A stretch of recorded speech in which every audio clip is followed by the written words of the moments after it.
so beneficial for artists is because you truly understand the issues that they can go through. And I really want to ask you these things. I mean, for example, because I've seen on your website that you really address the issues of emotion and physical and being depressed and for example, feeling isolated. I'd like to run through a few some of these if you'd like, if you could. Yeah, sure. Like, for example, feeling isolated. Nobody understands what the artist is going through, and they may feel alone, which can lead, as I've just mentioned, to mental and physical health problems. Yeah. You address this, which not many people care to do. Yeah. Well, there's a deeper side to me too, because I've been there. You know, I don't know if you read it right at the end on my website, that I experienced a tragedy about 16 years ago, which absolutely threw me completely out of whack. Which is when my daughter died suddenly.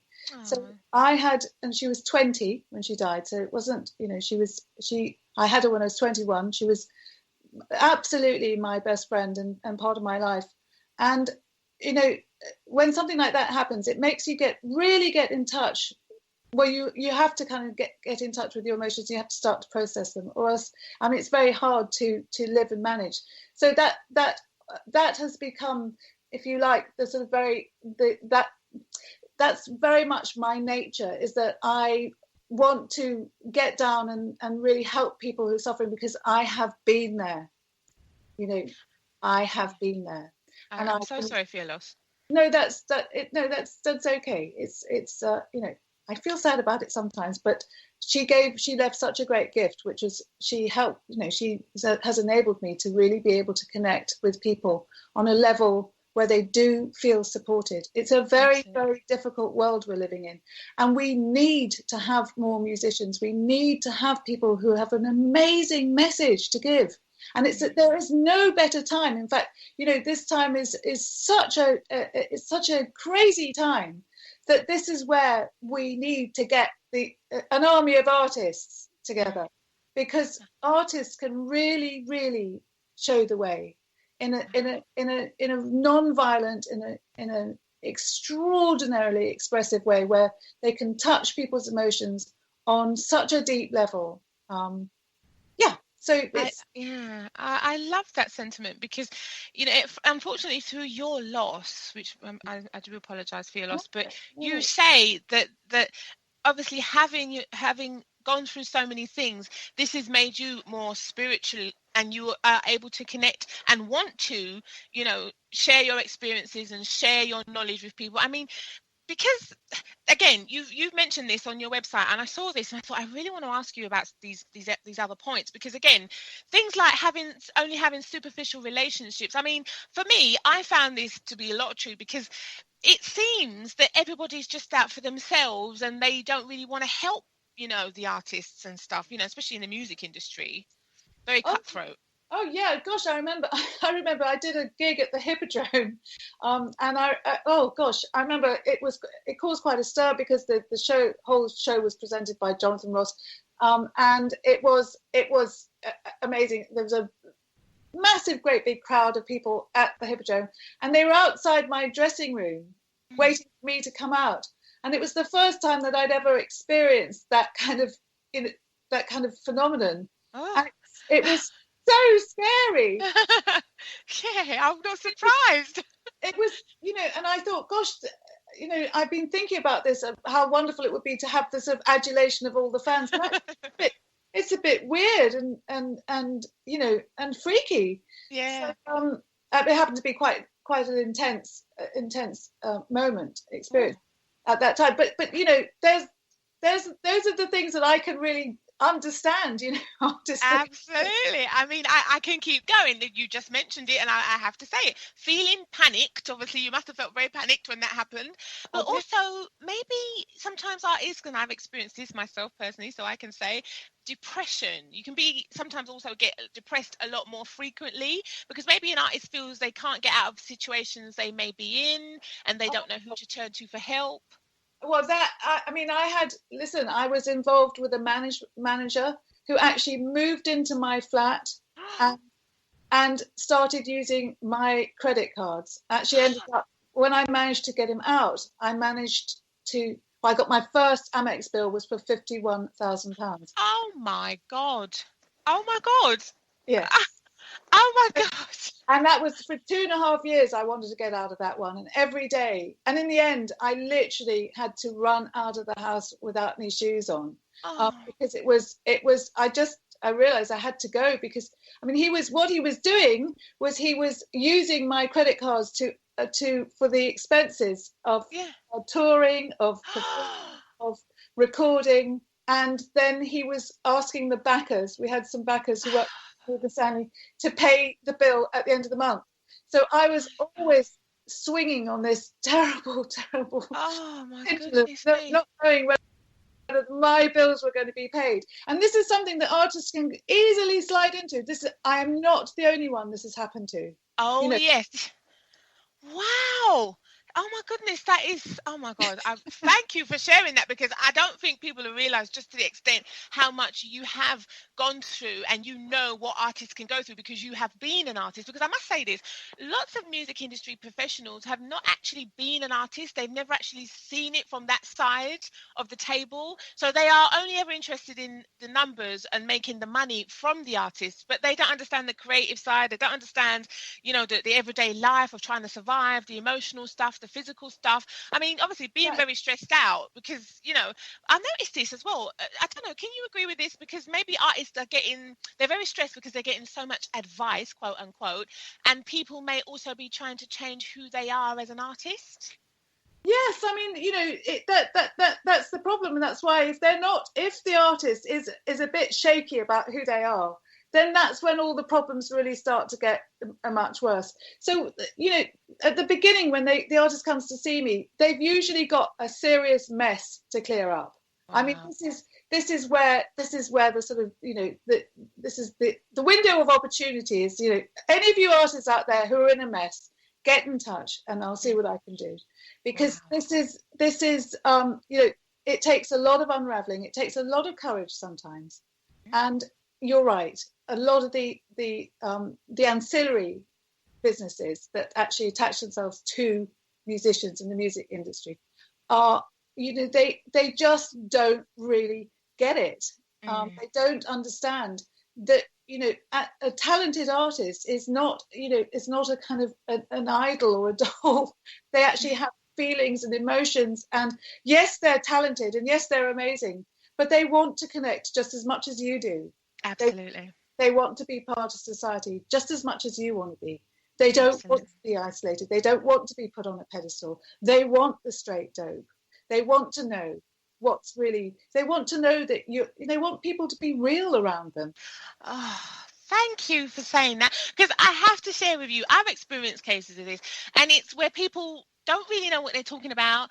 They pretend that they do because they want the artist to involve them in their business. It's usually because they can see the artist has talent and will become successful and make money in the future. But I have to say as well, plus, people like the idea of being able to say that they had a hand in someone's success, but they don't actually want to do the hard work, which is what's going to get the artist to that success. Would you agree with that?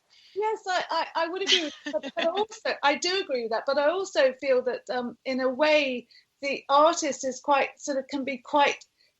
mindset can be quite sort of inflexible in thinking or imagining what the management or the label should be doing for them. And what I try and do is help. What I do is I help artists understand that they need to be central stakeholders in their businesses. They need to get into the driving seat. And I teach them how to do that.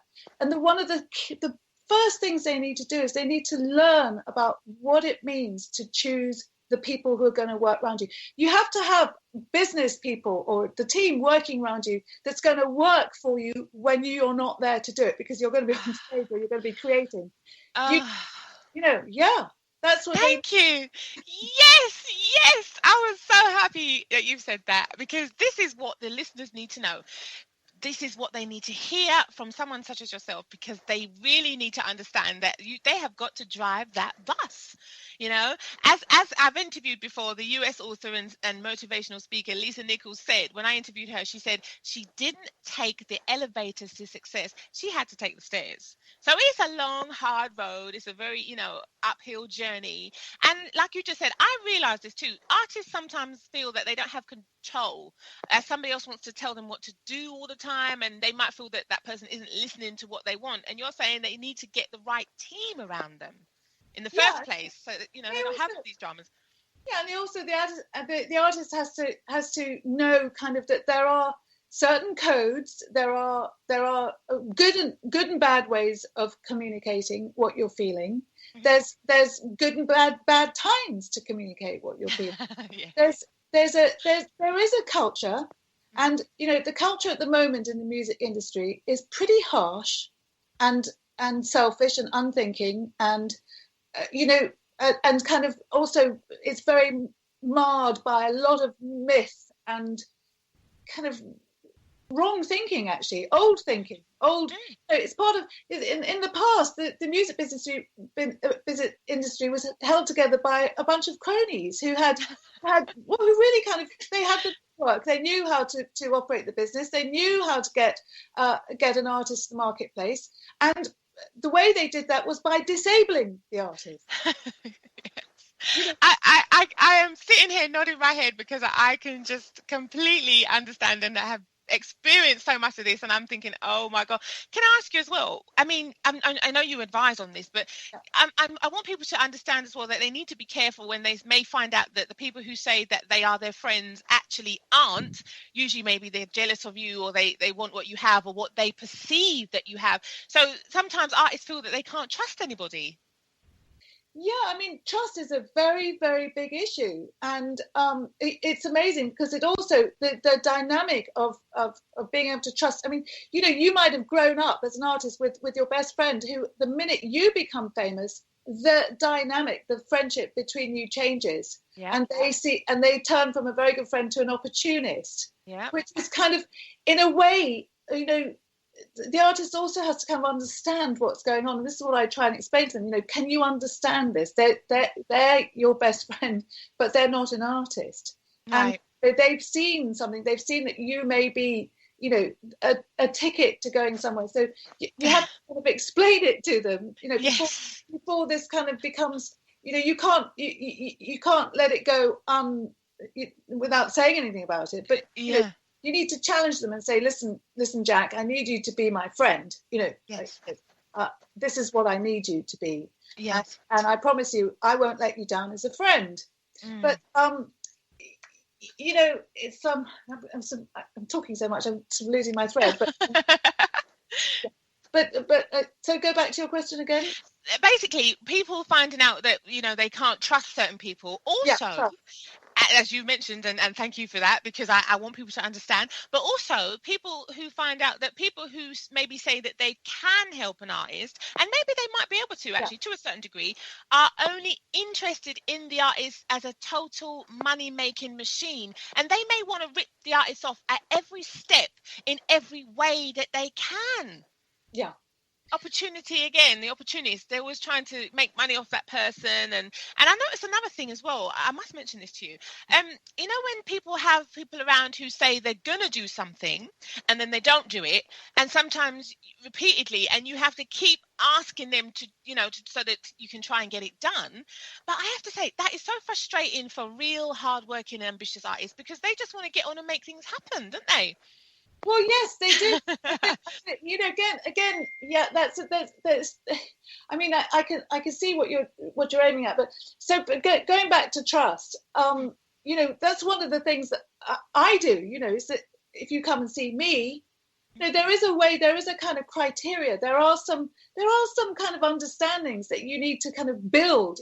Right. To just trust somebody at face value without because they've got a good, they've got a good banter and they've kind of convinced you. A lot of people in the music business who are on the sort of on the edge of the music business, who want to kind of, be part of the business and get, and get the sort of musician as a trophy. Yes. They're usually very, very good at talking. So it's just having a checklist, being a bit more sort of I know it sounds a bit mundane, and but it's actually, what I do is, if an artist calls me up and says, I've got this guy who wants to do this and this and this for me, well, I just ask him to ask this person some very, very basic questions. Uh-huh. And based on those